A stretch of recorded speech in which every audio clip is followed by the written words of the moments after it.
દશામાનું મળ છે, લોકોની સેવા કરશે, વર્ષોનું જીવન છે, વર્ષો ભક્તોની આસ્થા પણ છે. પણ એટલું કહેવા માંગુ કે એને રેડ પાડી કેવી રીતે કોના કહેવાથી સાહેબ?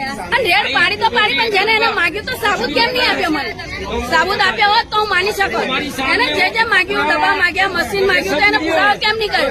અને પાછળથી મને જો બદનામ કરી એનો કોઈ મતલબ નથી. મને જો મારે પુરાવા જોઈએ અને પોલીસ સ્ટેશન જે મારું બદનામ ને મને અપમાન કર્યું છે મારું, એ મારો નાઈ આપણા શું આક્ષેપ લગાયા છે કે જે ટોટી છે, પાઇપ છે, આ શું પુરાવો તમને આરોપે લગાયો? પેલા એવું બોલ્યા, અહીં પોલીસ વાળા પેલા બોલ્યા કે પાઇપ હટાઈ લો, ડબ્બો હટાઈ લો, ચક્ર હટાઈ લો. તું કેમ હટાવું? મને ખબર નથી તું કેમ હટાવું. તારે એમ કીધું બાપુ તમે હટાઈ લો, કે ઘી હટાઈ લો ઉપરથી. એટલે મને આરોપ મૂકવાની કોશિશ કરેલી, ઘી હટાઈ લો, ડબ્બો હટાઈ લો. મને જાણ્યા વગર એમને કઈથી ખબર હતી ડબ્બો ઘી? એમને પોલીસે જવાબ આપ્યો ને, એ જજ પંડ્યાએ મને જવાબ આપ્યો છે. એ જજ પંડ્યાએ મને જવાબ આપ્યો. પેલો જવાબ ડબ્બાનો કઈથી પોલીસ વાળા જોડે આવ્યો, એ મને જવાબ જોઈએ. અત્યાર સુધી એટલે બોલતો કે હું ગુનેગાર નહીં એમ કહ્યું એને, અને ખાલી કાગળમાં સહી કરીને માફી પત્ર છેલ્લે બહાર પાડ્યો. એટલે આરોપ મેળવેલો મારો આરોપ મૂકેલો ને. કલેક્ટરજીને શું આ તમારે અપીલ છે? હવે અપીલ એટલી જ કરીશ કે હું આગળ વધીશ જ્યાં સુધી મારા બ્રહ્મા નદીને મારા ધરમને જ્યાં સુધી મારો નાઈ નહીં મળે ત્યાં સુધી વધે. ભલે ને એને જે સાબુત કરવું હોય ને એના સાબુત હોય તો મારા હમેલા મને કબૂલ છે. સાબુત હશે તો હસતા હસતા સ્વીકારી લઈશ, પણ મારો ભગવાન માટે.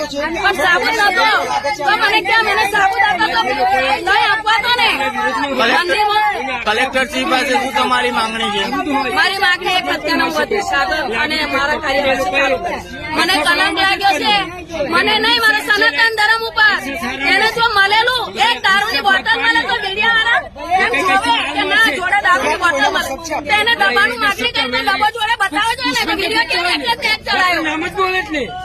તમારો પરિચય? અત્યારે અમારી એટલું જ કેવું છે કે દશામાનું મળ છે, લોકોની સેવા કરશે, વર્ષોનું જીવન છે, વર્ષો ભક્તોની આસ્થા પણ છે. પણ એટલું કહેવા માંગુ કે એને રેડ પાડી કેવી રીતે કોના કહેવાથી સાહેબ? અને રેડ પાડી તો પાડી, પણ જેને એને માગ્યું તો સાબુત કેમ નહીં આપ્યો? મને સાબુત આપ્યો હોત તો હું માની શકું. એને જે માગ્યું, દવા માગ્યા, મશીન માગ્યું, તો એને પુરાવો કેમ નહીં કર્યો? અને પાછળથી મને જો બદનામ કરી એનો કોઈ મતલબ નથી. મને જો મારે પુરાવા જોઈએ અને પોલીસ સ્ટેશન જે મારું બદનામ ને મને અપમાન કર્યું છે મારું, એ મારો નાઈ આપણા શું આક્ષેપ લગાયા છે કે જે ટોટી છે, પાઇપ છે, આ શું પુરાવો તમને આરોપે લગાયો? પેલા એવું બોલ્યા, અહીં પોલીસ વાળા પેલા બોલ્યા કે પાઇપ હટાઈ લો, ડબ્બો હટાઈ લો, ચક્ર હટાઈ લો. તું કેમ હટાવું? મને ખબર નથી તું કેમ હટાવું. તારે એમ કીધું બાપુ તમે હટાઈ લો, કે ઘી હટાઈ લો ઉપરથી. એટલે મને આરોપ મૂકવાની કોશિશ કરેલી, ઘી હટાઈ લો, ડબ્બો હટાઈ લો. મને જાણ્યા વગર એમને કઈથી ખબર હતી ડબ્બો ઘી? એમને પોલીસે જવાબ આપ્યો ને, એ જજ પંડ્યાએ મને જવાબ આપ્યો છે.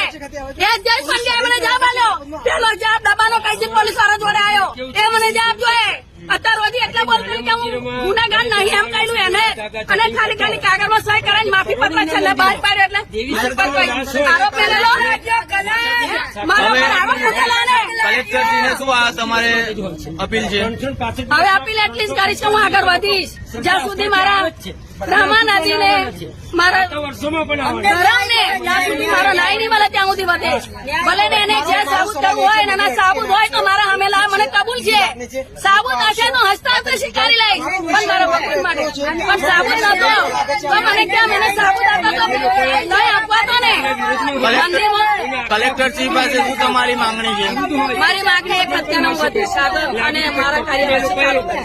મને કલંક લાગ્યો છે, મને નહીં મારા સનાતન ધર્મ ઉપર. એને જો મળેલું એક દારૂની બોટલ મળે તો મીડિયા વાળા એમ જોવે કે ના જોડે દારૂની બોટલ મળે, તો એને દબાનું માગણી કરીને ડબ્બો જોડે બતાવો જોઈએ ને. વિડીયો કેમ એટલે ટેગ ચડાયો? તમારો પરિચય? અત્યારે અમારી એટલું જ કેવું છે